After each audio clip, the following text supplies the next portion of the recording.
अजीब गांव की कहानी। बहुत समय पहले पहाड़ों और घने जंगलों के बीच एक छोटा सा गांव था। उस गांव का नाम था अजीबपुर।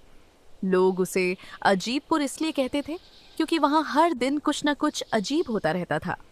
उस गांव में एक अजीब बात यह थी कि वहां सुबह सूरज की रोशनी नीली दिखाई देती थी।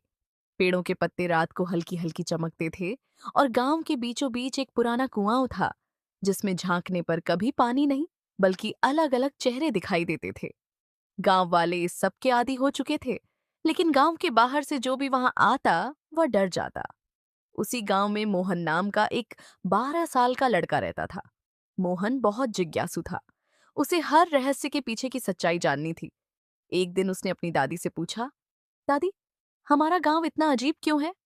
दादी ने गहरी सांस ली और बोली, बेटा, बहुत साल पहले इस गांव में एक जादूगर आया था। उसने गांव वालों को चेतावनी दी थी कि कभी भी जंगल के बीच वाले पुराने बरगद के पेड़ को मत काटना। लेकिन कुछ लालची लोगों ने उसकी बात नहीं मानी।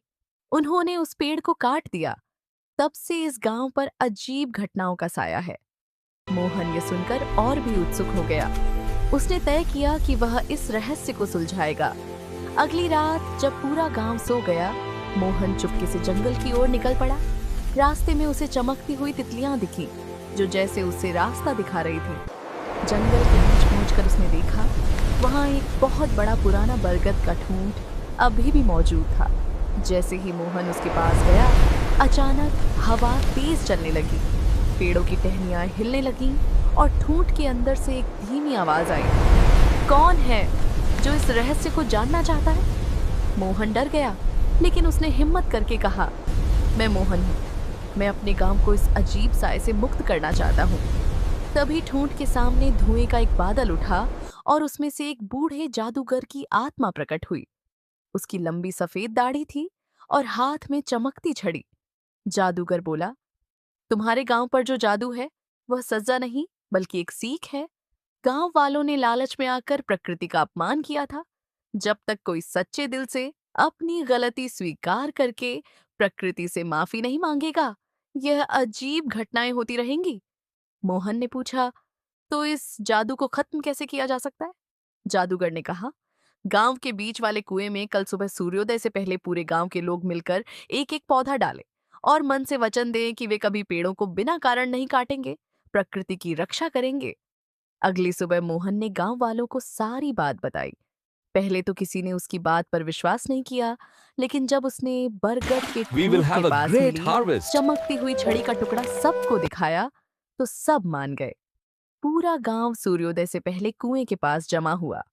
हर व्यक्ति अपने साथ एक छोटा पौधा लाया। सबने मिलकर पौधे कुएं के पास लगाए और हाथ जोड़कर कहा, हम प्रकृति का सम्मान करेंगे, पेड़ों और जंगलों की रक्षा करेंगे। जैसे ही सूरज निकला, एक तेज सुनहरी रोशनी पूरे गांव में फैल गई। कुएं का पानी पहली बार साफ दिखाई देने लगा। पेड़ों की चमक धीरे धीरे गायब हो गई। नीली धूप फिर से सामान्य सुनहरी धूप में बदल गई। गांव वाले खुशी से झूम उठे। अजीबपुर अब फिर से एक सामान्य सुंदर गांव बन चुका था।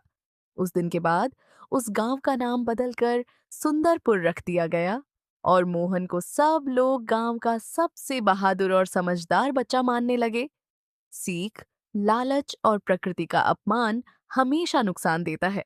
हमें पेड़ों, जंगलों और प्रकृति की रक्षा करनी चाहिए